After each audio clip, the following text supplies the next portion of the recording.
Hey guys, this is Leeza. So I got a bunch of questions from you guys on Insta when I said that I would reply to or make a video answering each and every question I got. This was a few weeks ago and I compiled all the questions and I thought I'd answer them today in a video I like to call Questions Guys Have for Girls, because all of these questions were from guys and I think they're the sorts of questions that guys aren't entirely comfortable asking the girls they know face to face, so they send them to me. So I thought I would answer them for you. Let's start. So the first question I received is, what sort of personality do women find attractive? Personally, I think it's really attractive when a man is kind, honest, and reliable and proactive. Like, he's a doer, but he's also a really good person. Basically, a good person who's also a really capable person. The next question I got is, what are your thoughts on virginity? That's a complicated one. I really think it's deeply personal and that the right time is going to be different for different people, and there is no right time as such. You should do it when you're comfortable doing it. I think there's definitely no pressure that should be attached to losing your virginity.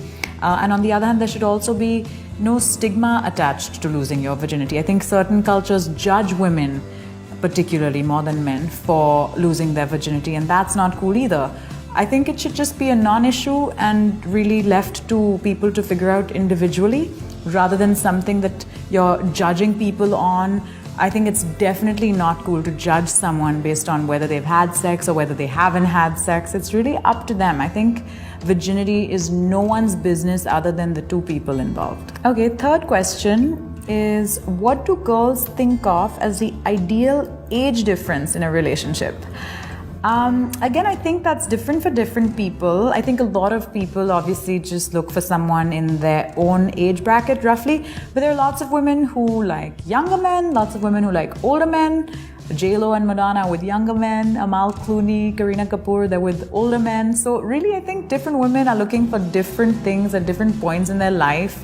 And so age difference that might be ideal can vary, I think. It depends on what you're looking for. Okay, fourth question is, do girls think men who are emotional are unattractive? I don't think men who are emotional are unattractive. I think most girls are actually pleasantly surprised when men are comfortable expressing emotion, because we live in a culture and society which discourages men from expressing emotion. But I think it's perfectly healthy, perfectly normal for a guy to cry or experience sadness or be vocal about how he's feeling.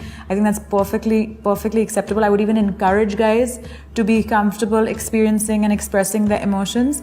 Like, I was at the vet a few years ago, probably, I remember, back when I had a dog in Goa, and I saw a guy, visibly upset by the fact that his dog was going through pain, and my heart just went out to him. I mean, as human beings, we're all just balls of emotion, aren't we?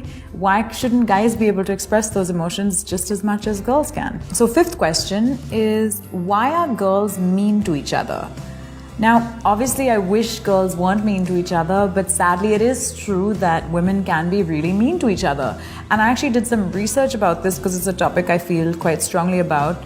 And psychologists have a term for this behavior. They call it relational aggression. And apparently, historically, it was the tendency for women to develop this sort of passive-aggressive competitiveness in order to safeguard their own economic and reproductive interest by lowering the stock of or displacing the social position of other women.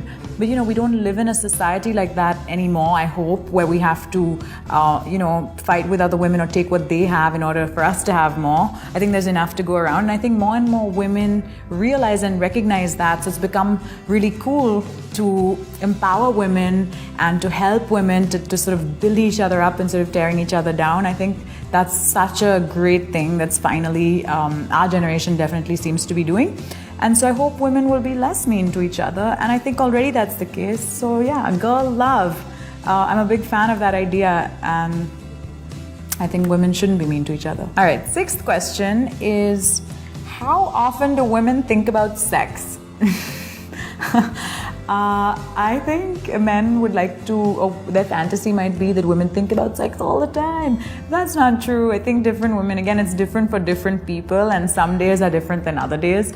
Definitely women think about sex, but I think you can't generalize. Like it'll vary too much between different women. Number 7 is, do women masturbate? Again, I think it's different for different women, but it is a perfectly normal and healthy and human thing to do. So there are definitely women who do this, and I mean, I think just like guys, perfectly okay, and I would encourage it. All right, next is, why don't girls ask guys out more often? I think actually girls do ask guys out. Maybe, there's obviously the stereotype in society where like the guy should ask the girl out or the guy should make the first move. But I think since the beginning of time, women have been quietly defying that stereotype and totally making the moves as well.